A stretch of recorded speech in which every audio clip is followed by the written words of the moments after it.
Welcome, everybody, to the Divine Council Worldview podcast. We're your hosts, but not maybe of this episode, Rich and Mel, here to tell you about an event sponsored by the Michael S. Heiser Foundation and Drina over there that will be happening May 2nd and 3rd. It's called the Image Conference. It'll be at New Purpose Ministries in Anderson, Indiana. All this information will be listed. The link for the registration will be there. It's at the Michael S. Heiser Foundation.org. Go there, look under the events tab, and you'll see it. There's a form to fill out. Again, it's free. There's no cost. There's even some recommendations for some hotels there in the area. So we look forward to seeing people. We look forward to talking to people, connecting, and having some really good conversations. Really look forward to it. Welcome to another episode of the Divine Council Worldview podcast. Glad to have you with us. Today we'll be discussing Genesis 17, a text that introduces, well, it fills out the story of someone we were introduced to last time, the little boy Ishmael. Be our study today. Ron, I did have a question. I was thinking about this since the last podcast recording. When you mentioned, and we're talking about Yahweh's messenger, and that possibly the trajectory later on with Ishmael, that he might have made a covenant, maybe with this same entity. It did strike me odd because it brings up the question in my mind, is it possible then for a divine being, a God or a messenger, in this case, a divine messenger, to be working for Yahweh, or at least on a task for Yahweh, but at the same time then become a rival to Yahweh? Because it seems like that was kind of the implication about the trajectory of where Ishmael's life would go. At least that's how you were seeing it, if I understood you correctly. And at least, thank you, Mike. And at least I offered that as an option at the end of our podcast. You're right. I said the options would be, how did I say it? That this divine messenger sent by Yahweh, I would wonder if he's nefarious or good. Is he a loyal or non-loyal being? And maybe I said it just to bring the listener back to this episode. But where I'm going, and I'll start with my answer to your question being part of our study today, in verse 20, 17:20. As for Ishmael, I have heard you. I'm going to go back and see if this is the God's messenger saying this. I don't, you know what? Okay.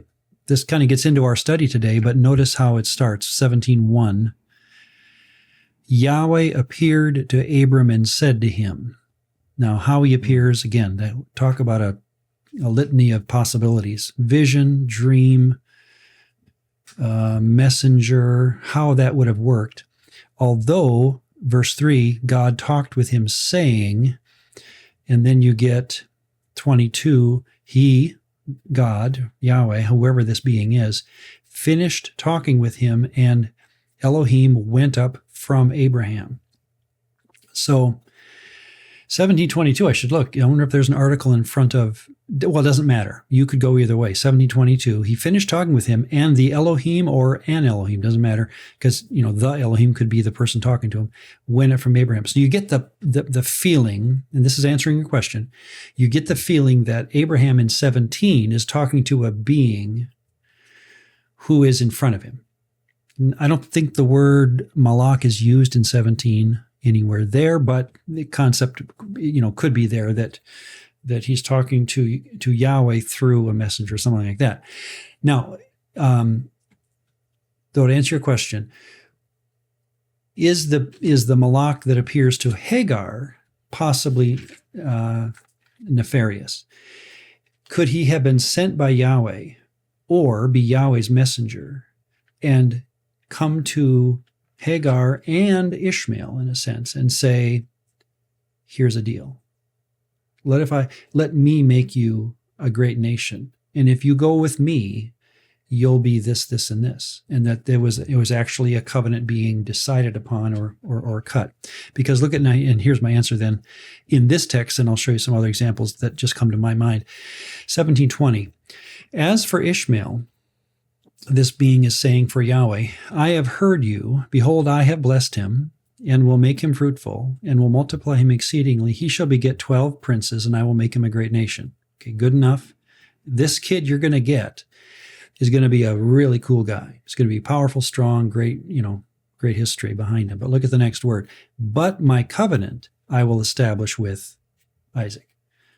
In other words, it seems to be the point of 17, 20, and 21 that whoever's talking, and I would take this to be a faithful, loyal Elohim in the sense of Yahweh appeared. You have the actual Yahweh appeared in 17:1. That you probably have, more than likely, if not for sure in my mind, someone who is covenanting with Abraham as opposed to covenanting with Hagar. And that's why these two conversations could be two different divine beings. And that this being that's talking to Abraham says, I'm making my covenant with you and your son Isaac. I'm not making it with Ishmael, which then gives rise to me to think, well, then who was Hagar talking with back in 16:7? So that's one possibility. Let me give you a couple other options here, and then you can jump back. You remember in Job, this Hasatan figure, never called an angel because he isn't one. In Job 1 and 2, he is a B'nai Elohim. He's a deity, and he comes to Yahweh and says, what about this guy named Job? And you know that story. At the end of the story, obviously Job 42:11, the writer says all the adversity that Yahweh brought upon him, which is meant to make you, the reader, say, whoa, what do you mean? Yahweh didn't bring upon this problem or bring out the problem on Job. That was Hasatan back in Job 1 and 2. But the Israelite mind is always able to say, well, if Yahweh's on top, he's the Most High, then all of his emissaries, even the bad ones, get credit, or Yahweh gets credit ultimately for everything that happens, even under his, quote, free will. Even that Hasatan, whatever he does at the end of the story, the evil that comes upon him is credited, as it were, to Yahweh. I know there's a long philosophical discussion that can be had there, but at least in the text, you have that kind of thing.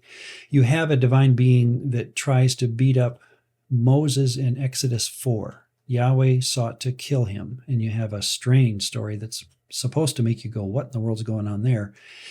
And my guess would be you have some kind of a being that's bad who tries to kill Moses and is assuaged by a circumcision or whatever's going on there, and that story is about a bad being who tries to kill a good man, and Yahweh again is given the, Yahweh sent feel to it, but it's only because that's just how emissaries work in that day. Trying to think of other examples. Numbers 22, Balaam. You got the Hasatan. Is he called? He Satan's in the verbal form. He's called the angel of the Lord in English. Again, Yahweh's messenger stands in front of Balaam, and then he's got a sword, and Balaam doesn't see him until whatever, and has a conversation with the donkey and things like that. But the point is, the Satan word is used in the verbal form there in that story, as though to say this being is stopping him. And again, we can read that as though he's helping Balaam out, ultimately. But the first read on the story might sound to the original reader as though this is a bad guy. When I say favorite, I would say, and we're going to get to it in Genesis 32, I think the being that tries to beat up Jacob when he crosses the Jabbok and renames Jacob Israel, that whole thing, I think that's a nefarious divine being based on how Hosea 12 recounts the story. He should not have asked for a blessing, he said. And I take that to mean that Jacob realized he was dealing with an Elohim. He asks for a blessing, which that's what you do when you meet an Elohim. And, again, I'm giving away a lot there, but I don't think he was wrestling in prayer, in other words. That was a fight to the death with a divine being.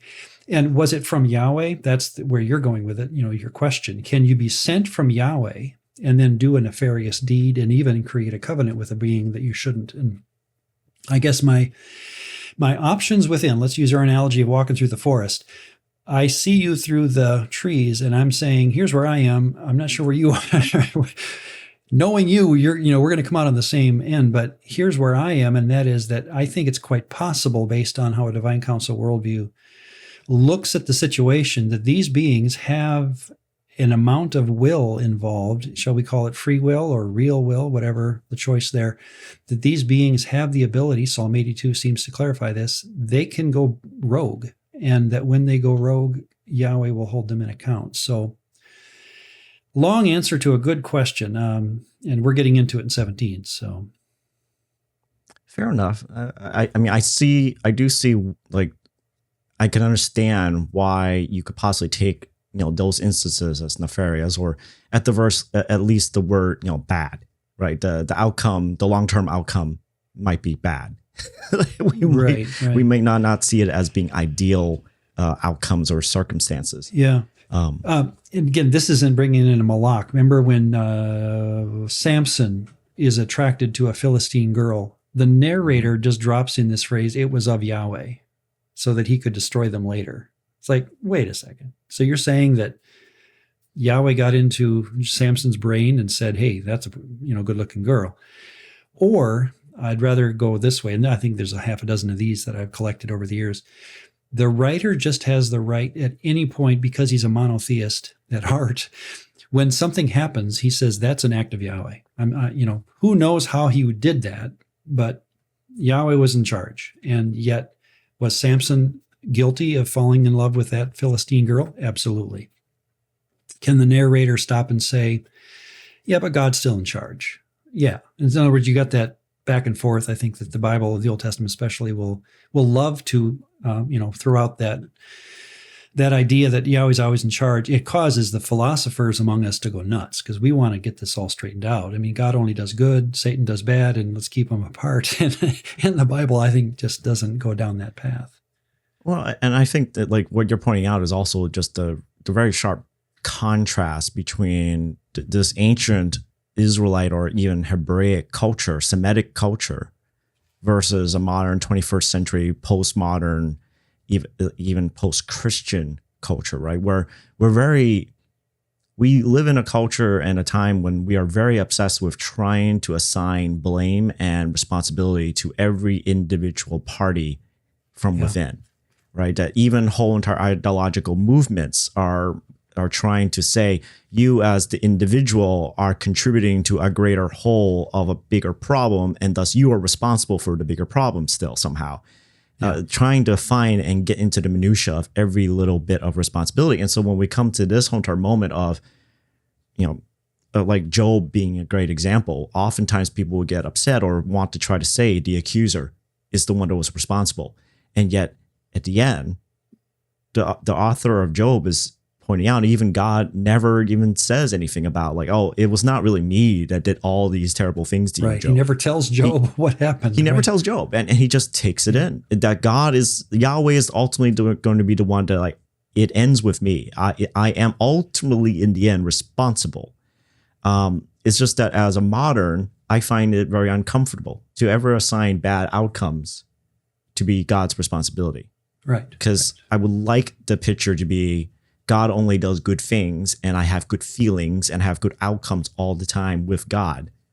And but that then I brings us don't to have 17:1. I don't have the undergirding with me to then understand when bad things or non-ideal things happen in my life, that God is actually still responsible.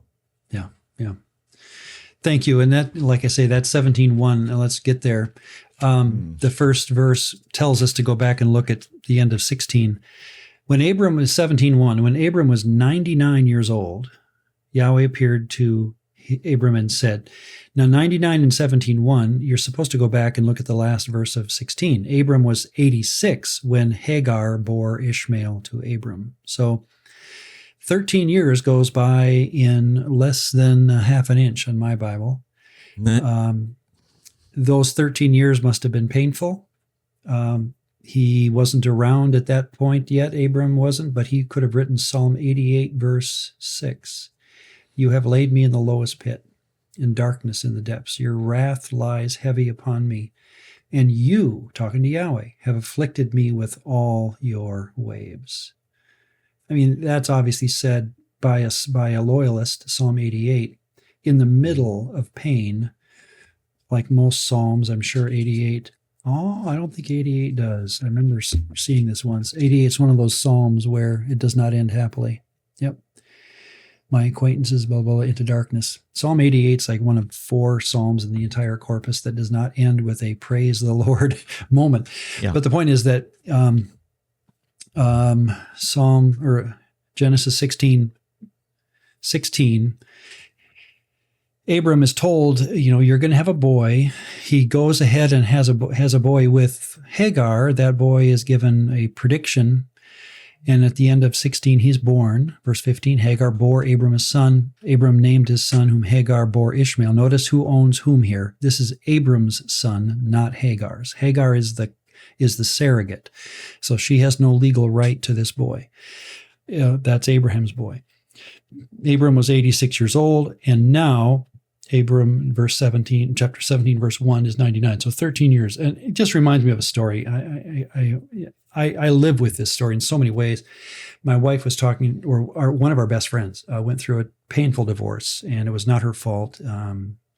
He was just a louse. And in the depth of pain of this woman's life with the 3 or 4 kids she had at the time, she called my wife and told her of a Christian counselor that helped her through it. And she quoted that counselor as saying to her, Mary, her name's not Mary, can you give God 5 years? And I remember when she told Susan that, and Susan told me, I was stunned by that idea of giving God. I was expecting 3 months. God wants things to happen, right? And when the advice came, can you give God 5 years? That is just stuck with me, because there are so many things in my own life where I think, God, I prayed, and, the way you sound in Scripture, if I pray, I'm going to get it, right? And that's how Psalm 37 sounds. And yet 5 years, and now it's been a dozen years, and Mary is pleasantly, taken care of by God in her story. And I'm not going to get into it, but God did take care of her, but it took a long time.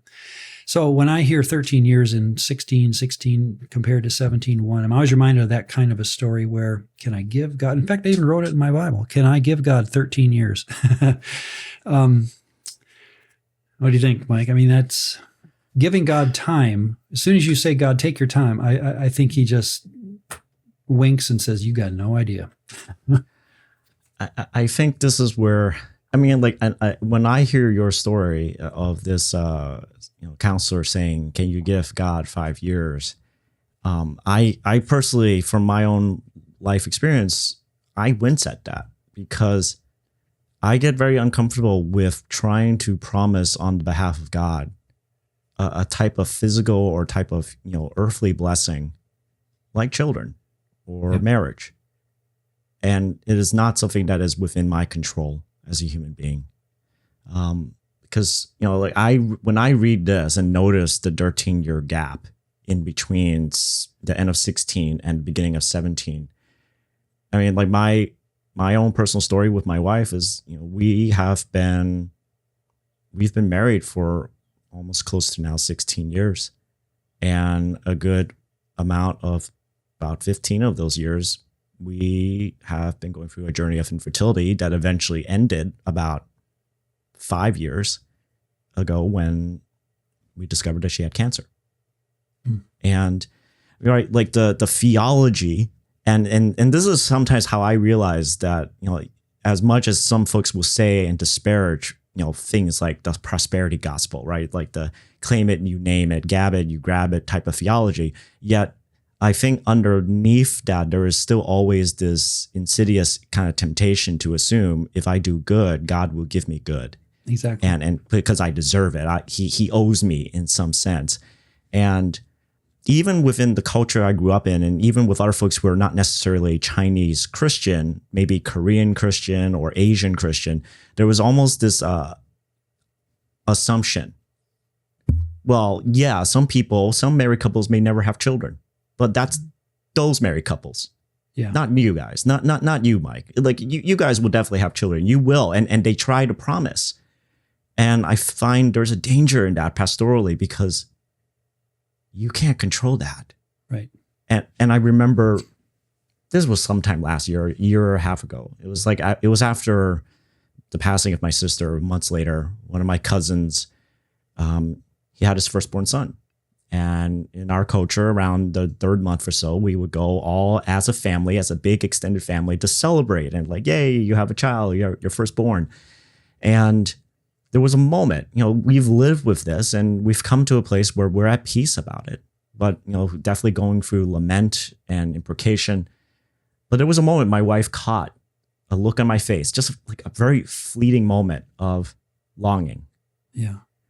And she placed her hand on my hand on my lap and just whispered to me, "It's okay. It's not our story." And my goodness, it was those moments of remembering, like, this is why I love my wife. Wow. And just the wisdom that she just inherently expresses at times. Not everyone's story is going to be the same. Right. And however God has, ordained it for us, or whatever is coming down the line for us, that's okay. It doesn't have to be the same as everyone else's. And we have to be careful within the Christian or even just the allegiance community that to not portray it as though, well, if you can't have this, then obviously something's wrong with you, or something's wrong with your life, or God is not blessing you as much as he's blessed me. And I think we have to be careful and realize that people's stories are going to be different. Where we end up in the forest in the midst of journeying through this life may not always be the same. Yep. And we have to be careful about how we approach others, especially around these kind of very sensitive topics where it's so easily from culture, from secular culture, to say something's wrong with you. And yet that may not be your story. Yep. I have a good friend who just lost his wife to cancer, and we just had coffee this week, and it's the first time I've seen him physically for a couple of months since the funeral, and he cries through the entire coffee. I miss her so badly. And he made an interesting comment. I don't know if he knew he made it, but he said it. It's interesting how my pain has driven me to God, not away from him. And I made the comment back to him, and maybe this wasn't the time to talk theology, but he's a theologian at heart, and he always sends me stuff to read. I said, Mike, or whatever his name, I need to make up a name. Bill, to me, this is what loyalty is all about, that you take two people, one's loyal to Yahweh, and he knows that language. We've talked through that. One's loyal to Yahweh, one's not. You give them the same pain. It will lead one deeper into loyalty and the other one further away. It's interesting how that is the impetus for atheism, pain, evil. But in your case, you and your wife, it has been the impetus toward finding God deeper. And that to me is a spiritual reality that I can't touch. That's just something that's beautiful, but it is real. As real as, the hand on our arm. You can see it, but you can't define it. How does that work?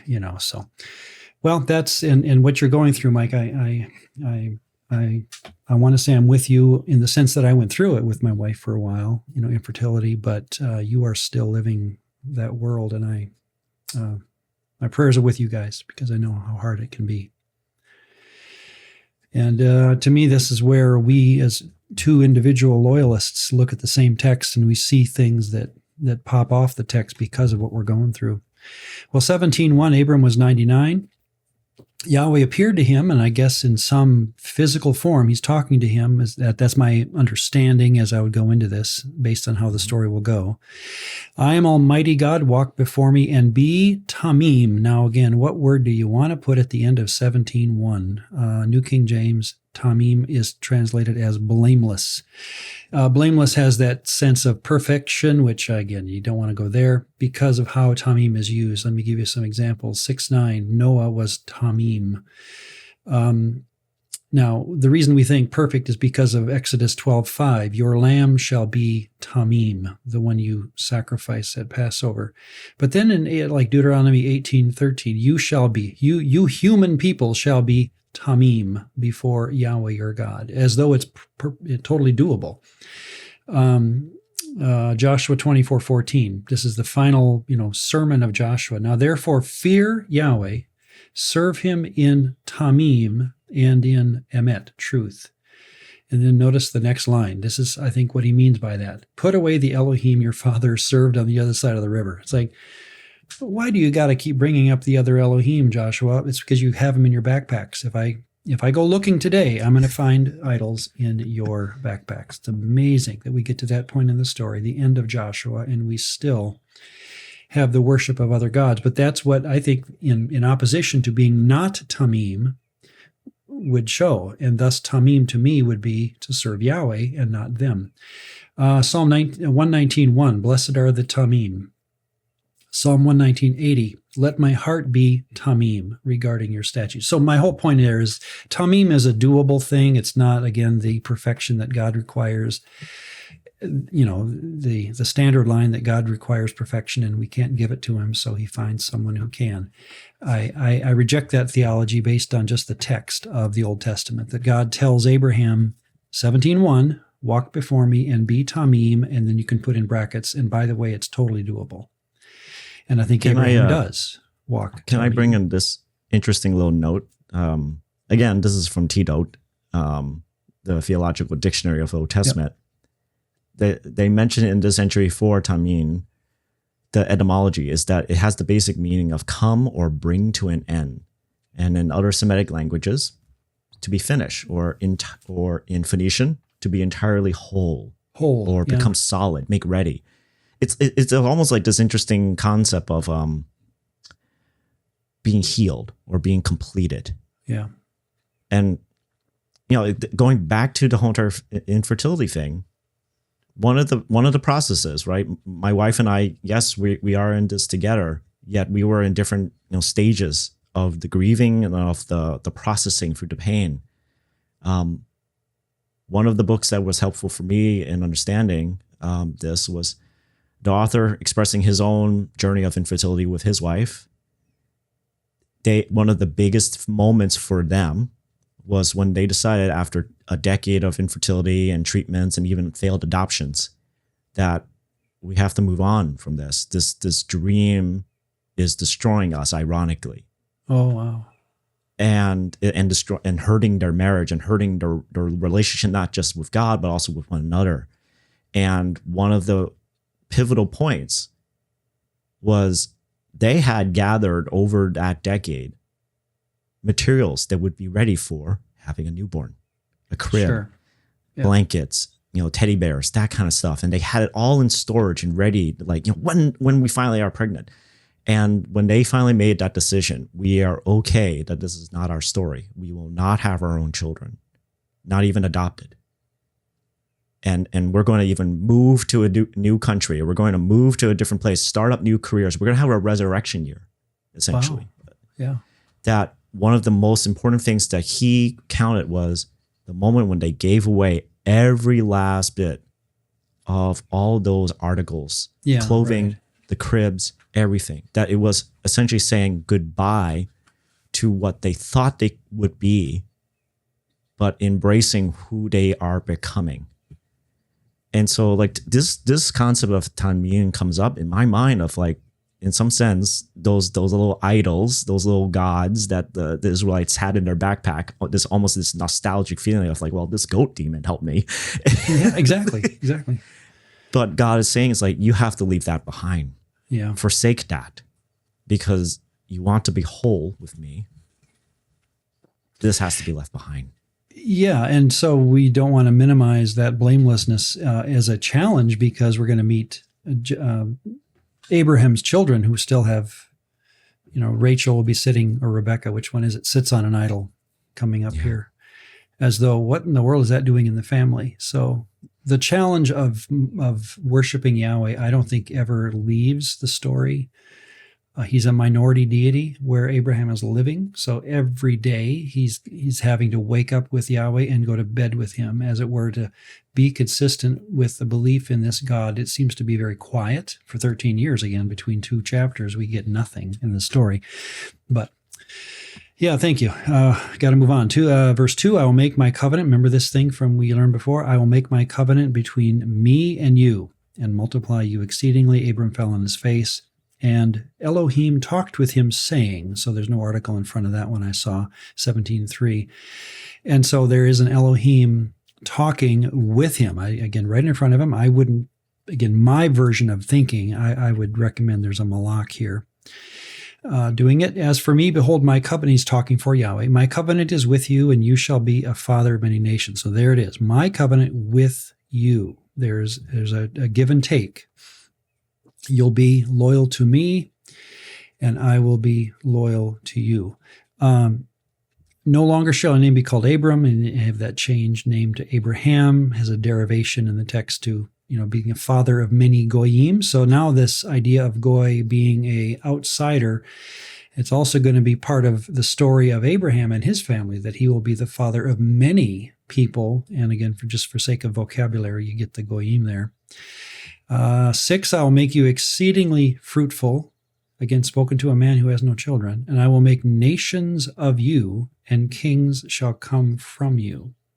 And I will establish this is Yahweh again speaking through this messenger, my covenant between me and you and your descendants after you in your generations. Now, that descendants thing I take to mean, or presumed, shall we say, I'm still looking for individuals to be loyal to me. Is it possible that individuals within your family will not be loyal? Yes, we're going to learn that as the story progresses. It's totally possible for an individual to walk away. And how God deals with the nation versus the individual, to me, is a fascinating storyline to work with in the Old Testament.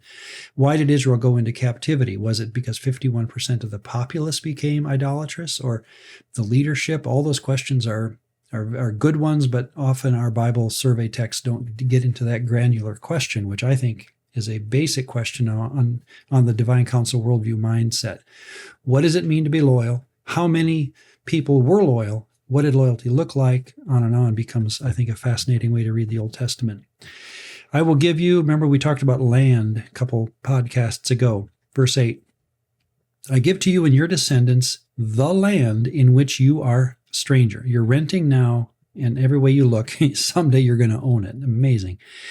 All the land of Canaan as an everlasting possession. There's that idea again that we have to be honest about, that when you get to the New Testament, there doesn't seem to be that same push for a New Jersey-sized piece of property that a believer in the Jewish Messiah needs to go, and live there. There's clearly a sense in the New Testament era of a widening, God owns everything feel. But here's at least that idea.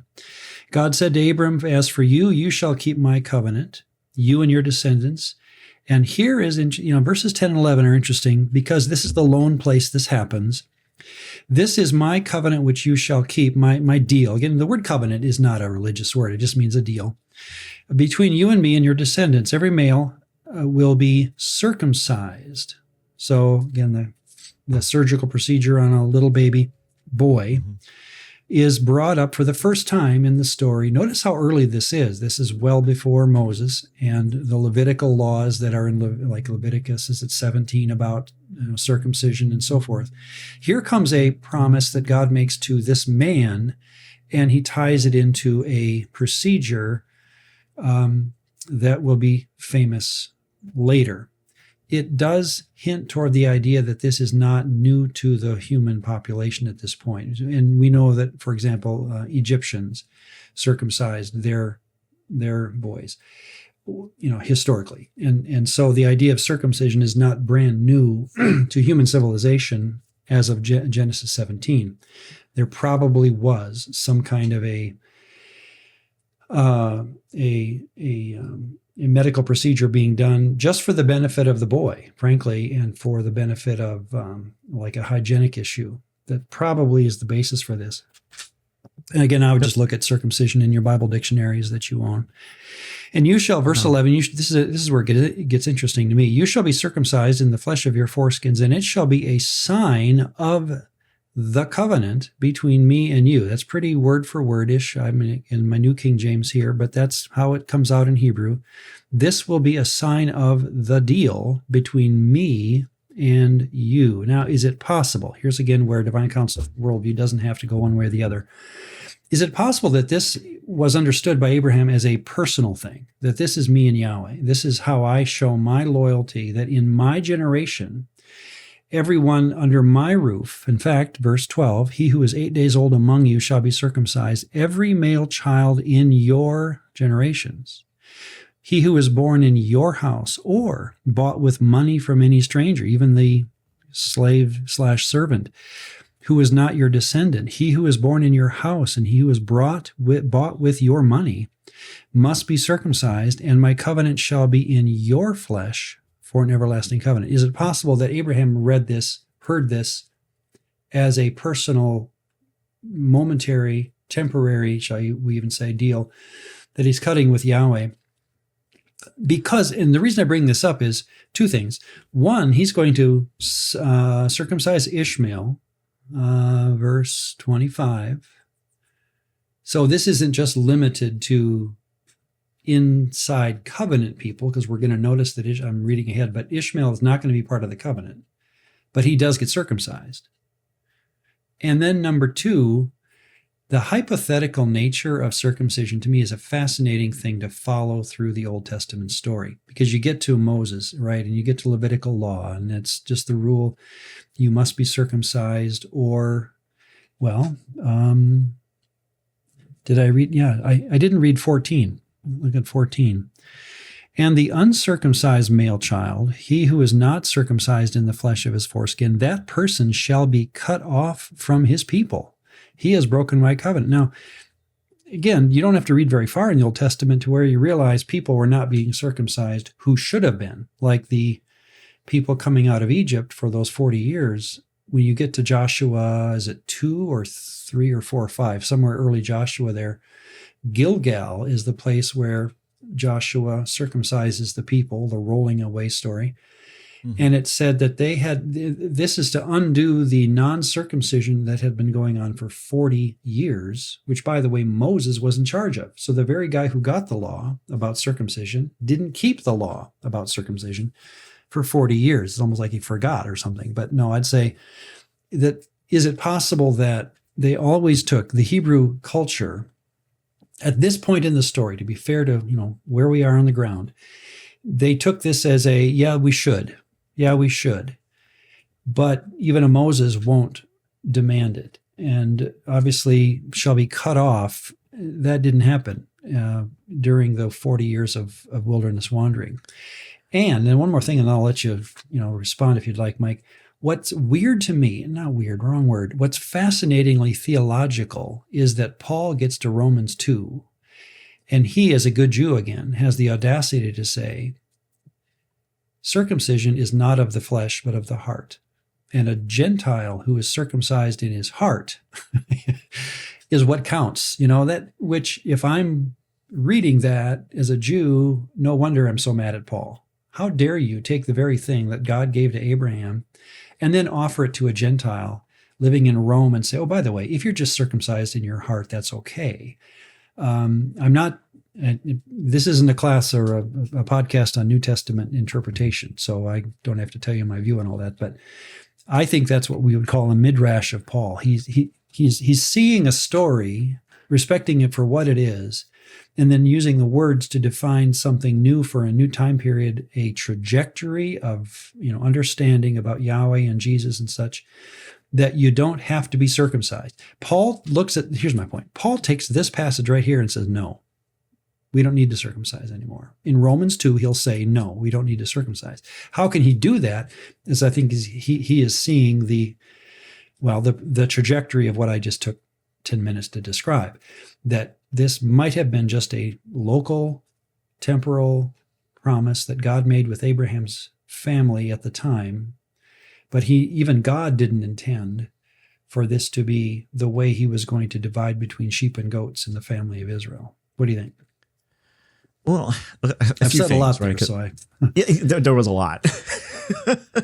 I think one of the first things I would bring up and kind of question is, right, in verse 11, you were asking the question of, was this personal? Was Abraham taking this as an individual personal thing? But even when I'm looking at verse 11 in the Hebrew, the verb itself is a nifal, and it's also in the second person plural masculine. Okay. It's talking towards you as a group, or y'all, or you all. Yeah, the y'all idea. Okay. Yeah, so it's like, because it makes sense, because just right earlier in verse 10, it's you and your offspring and every male among you shall be circumcised. So everyone that's like under essentially the house or the tent of Abraham, that they shall be circumcised. And so in some sense, like Ishmael is going to be part of that deal, because at least at that time, he's under that whole entire whole entire local moving economy. And so I guess I would push back a little bit on that, because it does seem to be not just an individual thing, but corporately or communally within the local community that is Abraham under his tent, so to speak, that yes, this is something you will do. The other thing, and it's not pushback at all, the Egyptians did do circumcision. One of my papers, I had to actually write about that, research a little bit of it. What was funny is the realization is that the circumcision that the Egyptians did was different than what the Israelites did. The Israelites tell. Or maybe I don't want to know. It's an uncomfortable subject, Mike. It's always those kind of details that make guys like want to cross their legs. Right. The difference was simply, it was not a complete full circumcision from the Egyptians. They would do a partial, what we would probably in our modern terms thinking of circumcision in degrees. It was a partial circumcision. It was not a full removal of all of the foreskin, versus what was so different about the Israelites was that, it's completely gone. And it was for hygienic reasons, and it also had something to do, especially with the priestly class of the Egyptians, where they would not just only do the foreskin, they would not just only circumcise for hygienic reasons. They would also shave their heads, shave their every part of their body that had any sort of facial, any hair. Like they were very, very concerned about being as hairless as possible, because in some sense, in their worship, it required as though nothing can stick on you. Interesting. Yeah. And so it was interesting. It was a comparison that my professor, Dr. McDowell, she wanted us to kind of see, do you see some references or even allusions back in the Levitical law that may give you echoes from Egyptian kind of practices, and seeing how, different cultures, they are influencing one another, that there are certain models or mental pictures that the Israelites and Moses would have in mind of okay, this is what a priest looks like. This is what a priest should do. And yet there are moments in the text where God is going to be very almost purposely, we're going the opposite way. Yeah. The Egyptians, the Canaanites, they want hairless bodies. You priests are going to grow out your facial hair. You're going to grow out your beards. You're going to grow out your side. It's you're going to be you're not going to be mistaken for a priest of a Canaanite god. Yeah. I do want to mention, because it becomes a confessional part of some Christian traditions, that circumcision is the sign of the covenant to be replaced by baptism. And they get that out of Colossians 1 or something like that. Mm-hmm. What's interesting is that when it comes to the sign of the covenant, that line or the idea of a sign of the covenant is really more on the Sabbath than it is on the idea of circumcision. So in Ezekiel or Exodus 31:13, speak to the children of Israel, surely my Sabbaths you shall keep. It is a sign between me and you throughout your generations, that you may know that I am Yahweh who sanctifies you. Then Ezekiel 20, verse 12, moreover, I gave them my Sabbaths to be a sign between them and me, that they may know that I am Yahweh who sanctifies them. Verse 20, hallow my Sabbaths, that they may be a sign between you and me. The difference between, in my mind, logically and even theologically, is that circumcision you can't help as a child, whether it's done to you or not. It's a passive thing that's done to you. Sabbath keeping in the days of Ezekiel was a way, and this gets into other minor prophets as well, that they castigated the people for their lack of Sabbath keeping, because that is a voluntary, well thought out, preparatory. I mean, if you ever tried to keep Sabbath, it's hard, because you've got to prepare for not doing anything for a day, depending on how technical you get. But the point of literally resting 1/7 of your week away, which is an Old Testament model that God gave the Jews. He gave it to them as a sign of worship of a certain deity. This is how people will know the deity you worship, because they're going to see you on Friday night, take it easy, and they're going to say, you're just being lazy. And you're going to say, no, this is the joy of my deity. He wants me just to relax and enjoy life for a while. So that's why I think this whole, again, part of the covenant denomination that is, that I'm familiar with, is that they take the circumcision sign and then they move it into baptism. And I would even say, well, that was never the symbol. It was Sabbath that was the symbol that God looked for, because never will you see God blaming Israelites for not being circumcised. It doesn't become a story in the Old Testament. Not following Sabbath becomes a story, but not being circumcised tends to be minimized quite quickly after Leviticus. And so the evidence, even historically, is that by the time Paul will say circumcision is not a thing, I see that trajectory starting as early as Genesis 17, that it's there, but boy, it just doesn't follow through the story of Israel. And I think that sometimes this is where we're victims of also just later rabbinic interpretations and, Second Temple, first century type of issues being read back in, right? Where you are correct that the circumcision didn't seem to be a major, moral issue for God.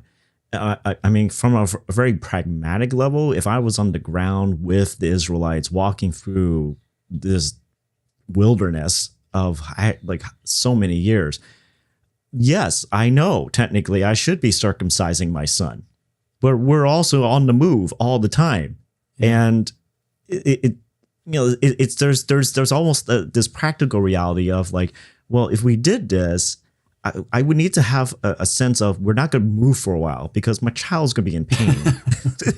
There's going to be blood. It's not going to be completely clean. And I mean, we know later on, we're going to get to it, right, Ron, that we're going to be encountering a whole entire village where these guys do get circumcised, but they get taken advantage of because of the circumcisions that they did, that they couldn't fight back. And so we know circumcision is not something to be taken oh yeah, I'm just going to circumcise and then we'll just be on our way. It's no, it's going to take some time. And so it's totally understandable that after 40 years of walking through open wilderness, that it's bad, but it's not necessarily incomprehensible why it was hard or difficult for them to maintain that. Yeah, it's a very practical thing, and we'll get into this as we keep the podcast moving forward, that the whole concept of Levitical law becomes a fascinating study in practicality, hypotheticalness, political platform concept. I mean, what a deity stands for versus what he actually expects the people to do with what he says. That becomes a whole conversation. That's kind of fun to talk about. I'm ready for 15.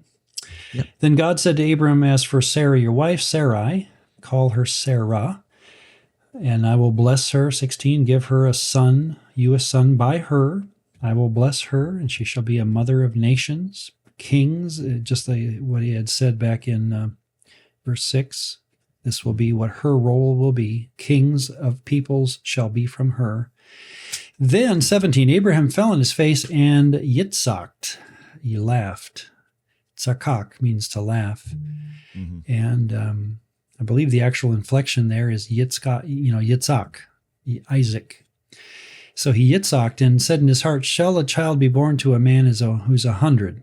He's a year short of 100. And Sarah, who is 90 years old, bear a child. And Abraham said to God, to the Elohim standing in front of him, oh, that Ishmael might live before you. Why can't we have Ishmael be the one? Because I don't have one, so can't you have Ishmael? He was sensing, could he be, I'd love to see the video of this. He was sensing from the conversation that there's still something to come that's going to solve the problem of childlessness. And yet he's got this boy, he's 13 years old by the time the story, he is 13 right now. And he looks across the field and says, why can't it be him? Because I like him. And this is a very important conversation now to a DCW worldview. Abram said, why can't Ishmael? God said, no. For some reason, whether it be, now again, there's so much packed in here, but let me give you my opinion. When God said no, verse 19,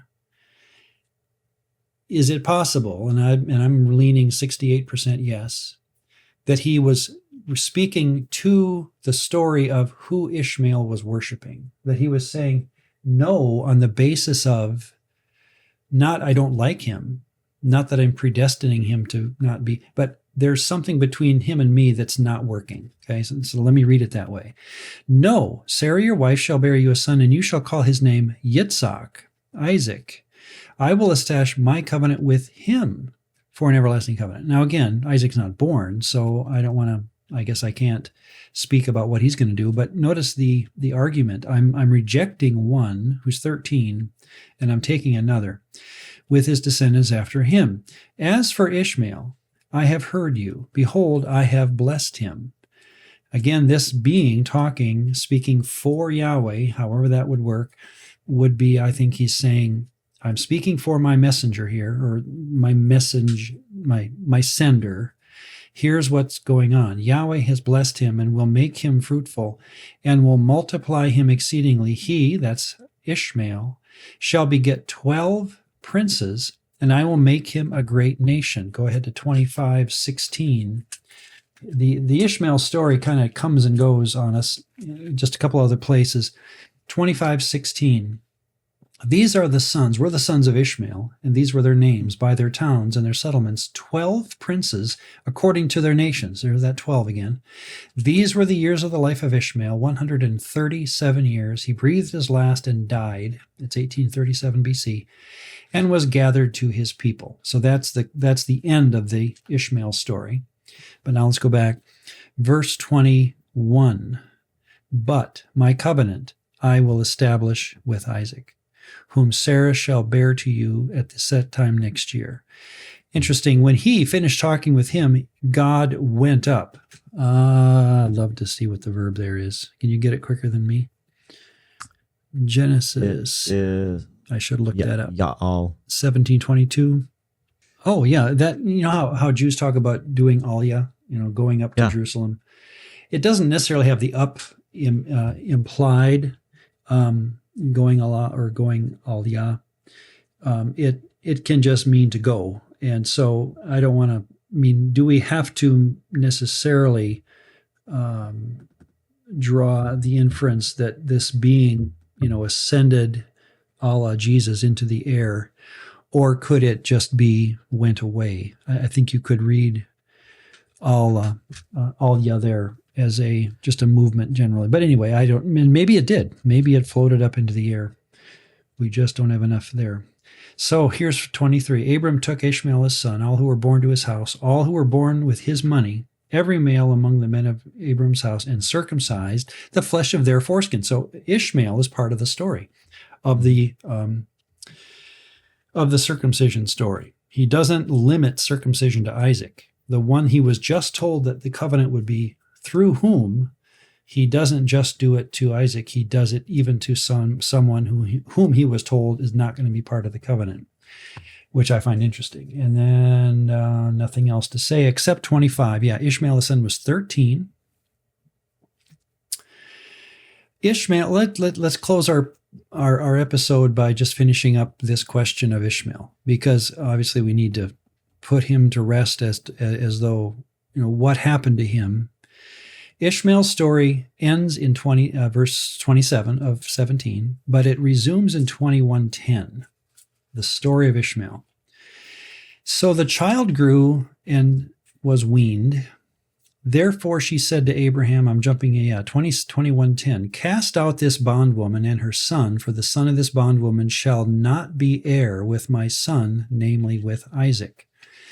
Then the story goes, he gets kicked out. 13, yet I will make a nation of the son of the bondwoman because he is your seed. He's half Abraham, half Egyptian, whatever.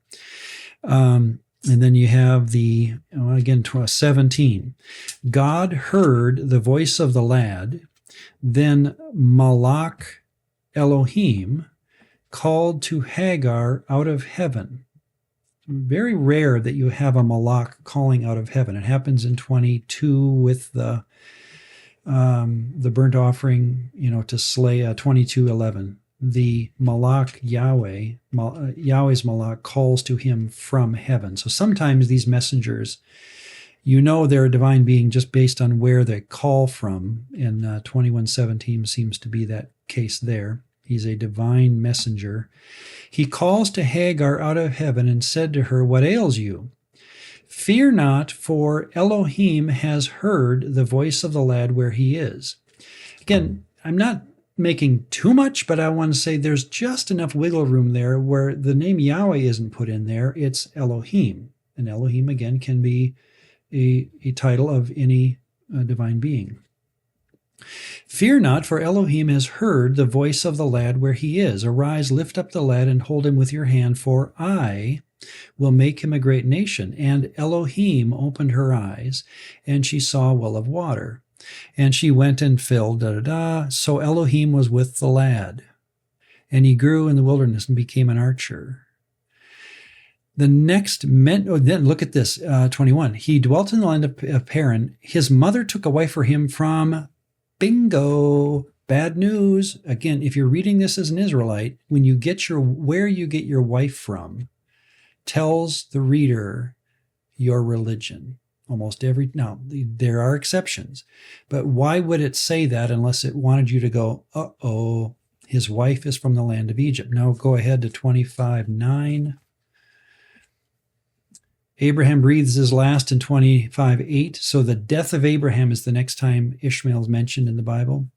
And his sons Isaac and Ishmael buried him in the cave of Machpelah. So they got together, at least for the burial of their father. 11, it came to pass after the death of Abraham that God blessed his son Isaac, and Isaac dwelt at Beer Lahai Roi. And notice 12, this is the genealogy of Ishmael, Abraham's son, whom Hagar the Egyptian, I keep telling us that as though there's a reason, Sarah's maidservant bore to Abram. These were the names of the sons of Ishmael by their names according to their generations. The firstborn was, and I'm not going to read the names. I've already been in this text today in our study, but look ahead to 36:3. Again, just for dropping into where Esau shows up in the story.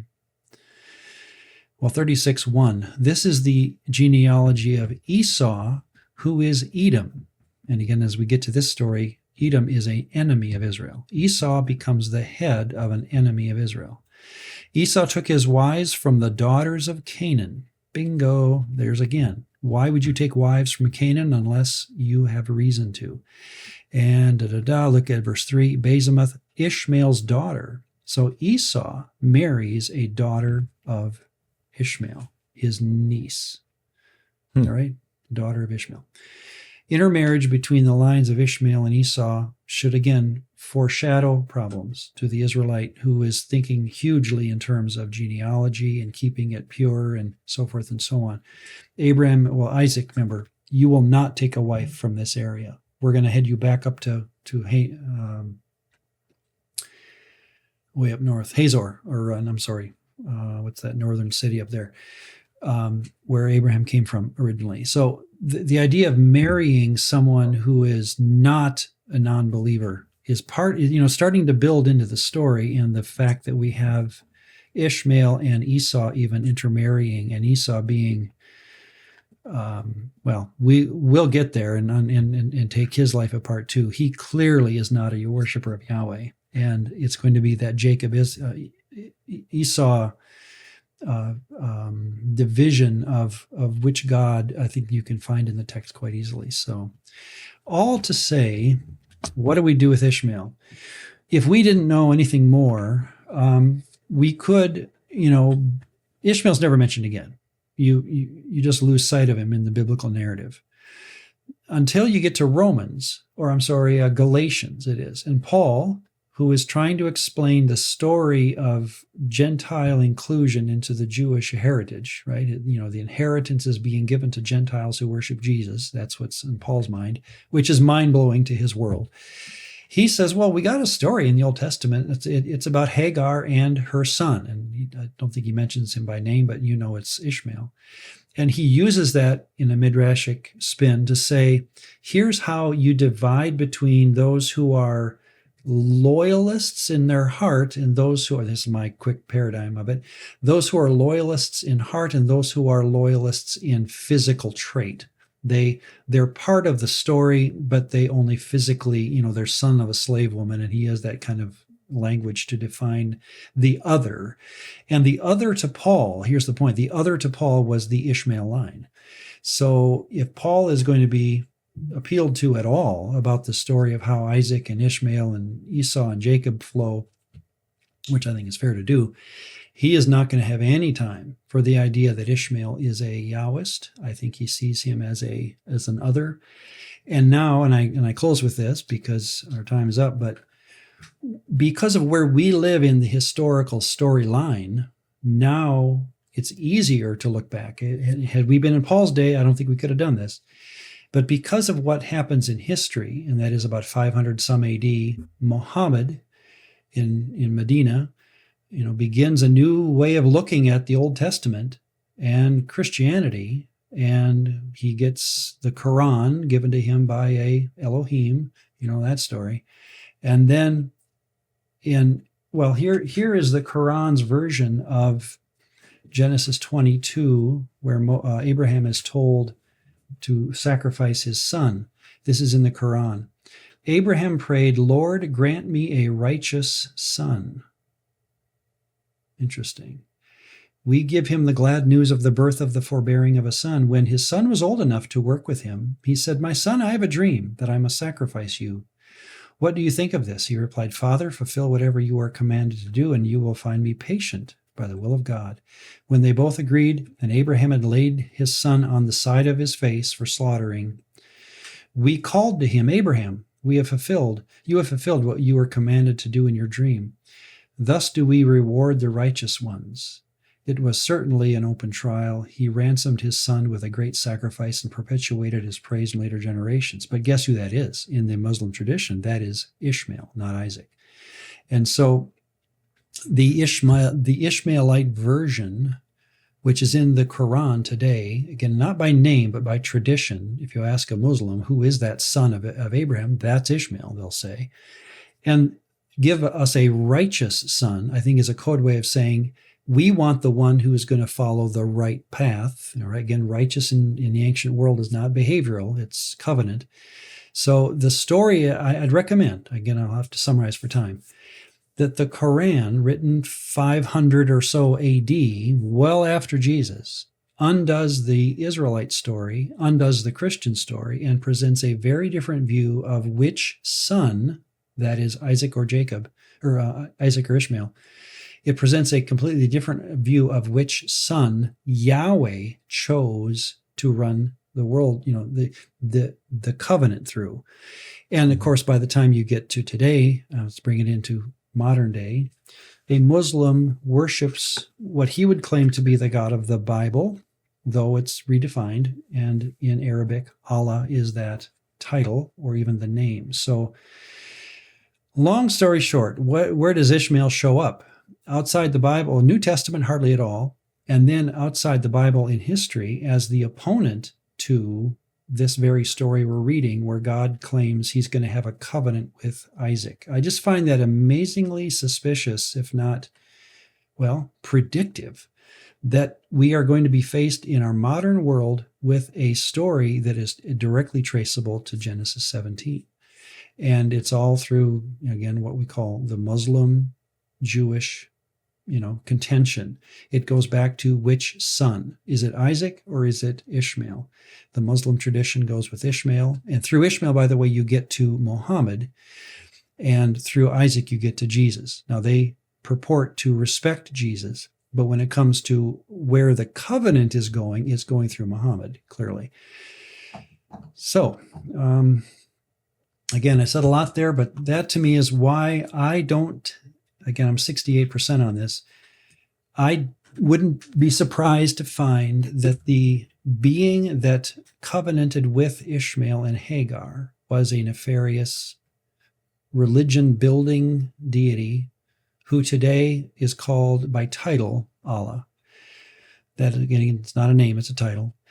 one quick story, Mike, and then we have to close it up. I was pastoring, a while back, and I'll never forget the day. It was a missionary coming to our church who had been on the field. He's retiring after like 35 years in North Africa, Morocco area.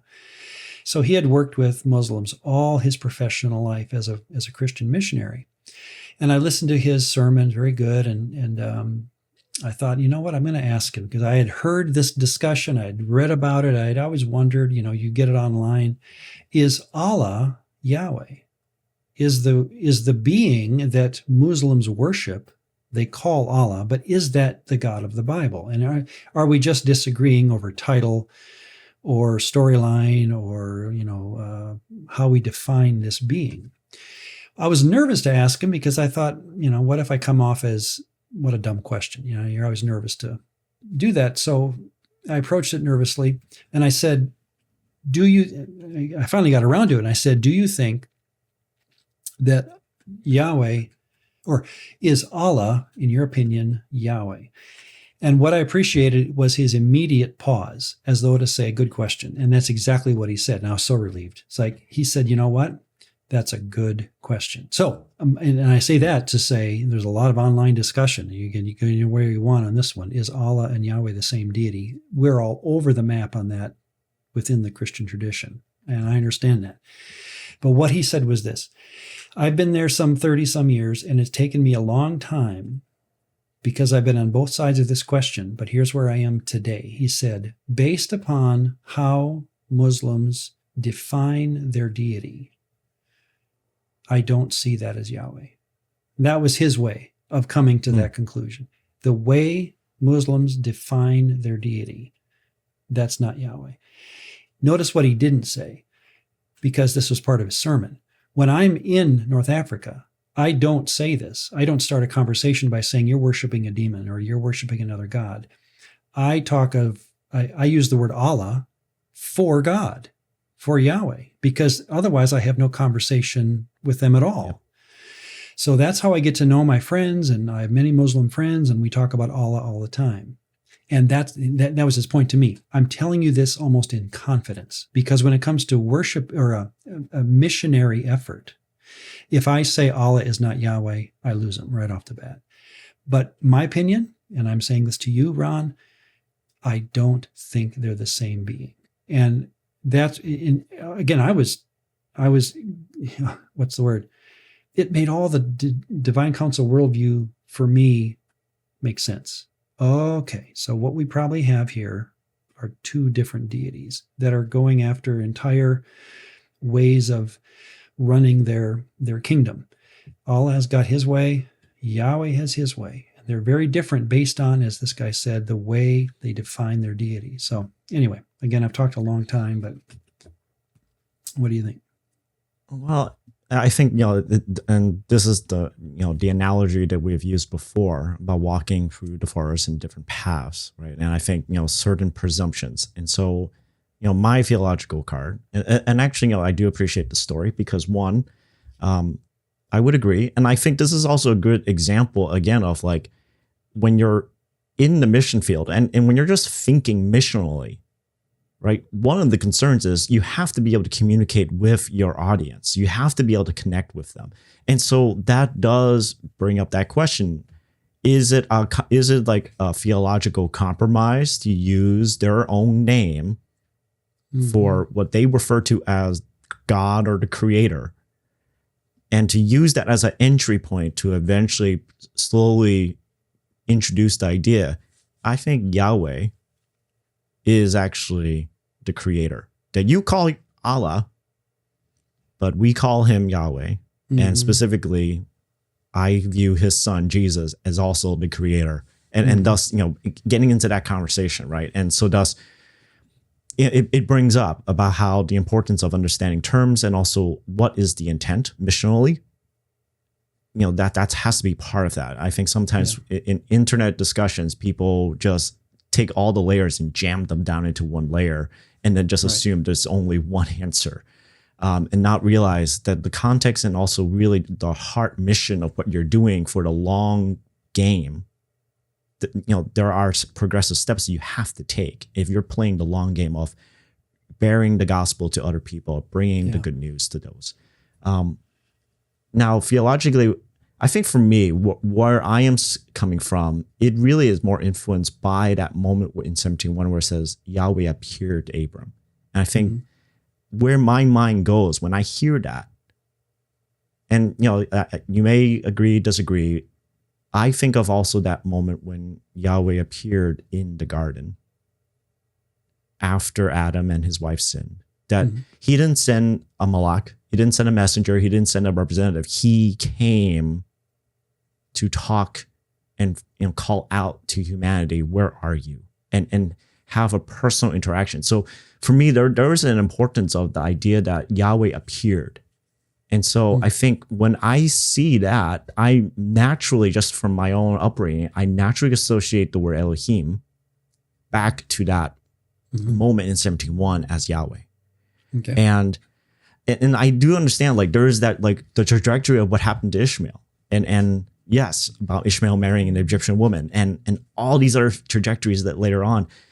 But a part of me just wonders, is this unfortunately just what happens as humanity continues? Like, yes, I want to devote myself to Yahweh, but there are always all these other rivals that will try to grab the attention of my heart. I totally see where you're going, and I like I said, I'm 68%, so I'm 32% in agreement with you. Yeah, I'm at about the 37% where with you. Okay, very good. It's like to me, it's like that moment of that fact that the Creator God actually appears to one of His creations, to an individual human being named Abram, that He then renames Abraham. Like, I would think this Elohim is the same one that's being referred to back in verse 1. And just that personal interaction of, yes, back and forth. You're right. What I'm having to do to prove my 68% is say that the being that appears to Abraham is not the same being that appears to Hagar at the second time when she ran away. Yeah, I'm trying to think where that would start here. You're right. I mean, I'd have to get over hurdles as well. And this reminds me, and I don't want to bore the listener with this, but it's so important for how you and I, interact and how Bible study, I think, should be. Back in the 1991 Gulf War, Scud missiles were sent into Israel from Iraq. We invaded Iraq. Iraq sent Scud missiles into Israel. Makes all sense in the world, right? But Scuds were known to be notoriously bad in their aim. So the joke was, if you were alive then, that the Iraqis would light the fuse on their Scud and watch CNN to see where it landed. They didn't know. I used that analogy when I was teaching because what I found in the papers that my students would write, they would use verses like Scud missiles. They would say, here's my position, and here are 8 verses that defend it. They would list them. They would light the fuse under each verse, as it were, sending it over to the enemy side saying, aha, gotcha.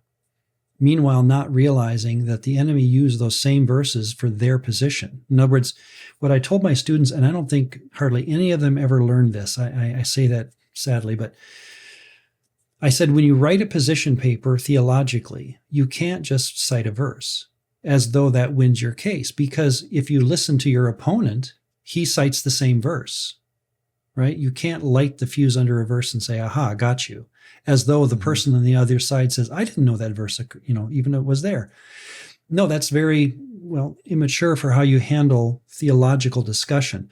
What you've got to do, and this is so hard for, again, a college freshman to even think like this, you've got to read both sides of the opinion and make your decision not on the verses, but on the use of the verses. And because you always presume the enemy knows your verses, you've got to be able to think ahead of the argument enough to say, these are the verses, here's how both sides use the verses, and here's why I land on one side or the other of the argument. That takes a lot of time and effort. But to me, that's where theology is the queen of the sciences. You have a book, a Bible, and we did it here today. We went through one chapter, and yet you can read that chapter. It's difficult to work through because you have so little known, but the options in a divine counsel worldview open up for us the idea that we don't have just one God talking to, one family here, and angels in our tradition don't even really count for much. No, in our understanding, these gods are covenant-making beings, and you've got to be careful. I'm talking to Abraham now. Abraham, you and your kids have to be careful, constantly on your guard about worshiping these deities, because they're good at making covenants, and they want to make a covenant with you, and they will bless you. They will give you, progeny and land and kids and happiness. That's what Yahweh's up against. He's up against that kind of a world. And we have to read the Bible with that lens. Otherwise we fail, I think, to read it properly. So anyway, that's the Ishmael story. Again, I appreciate it, Mike, giving back some thoughts, because I'm not settled in mine totally either. I hope you can tell.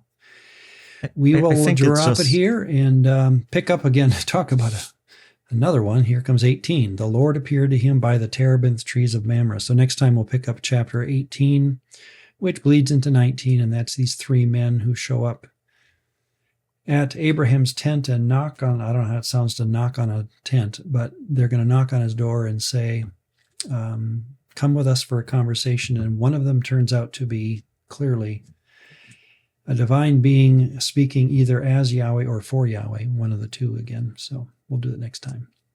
I think if I can say in closing, Ron, one of the best things about our conversations is it constantly reminds me and brings out that God, Yahweh in this case, he is in a land where he is in constant rivalry. Mm-hmm. And I think, coming from a Western Christian perspective where we're so used to this almost assumption of the gods don't exist and Yahweh doesn't have a rival. There's no competition.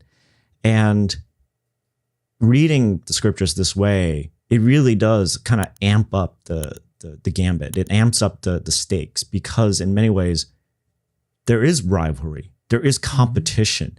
And in what's happening is we're watching Yahweh prove again and again and again, he is the God of gods. He is good. And it's just supposed to win your loyalty ultimately. It's like this God, this Yahweh, I am rooting for him. I want him to come out to be the winner in the end, because wow, he is different. Yeah. He is so different from these other rivals.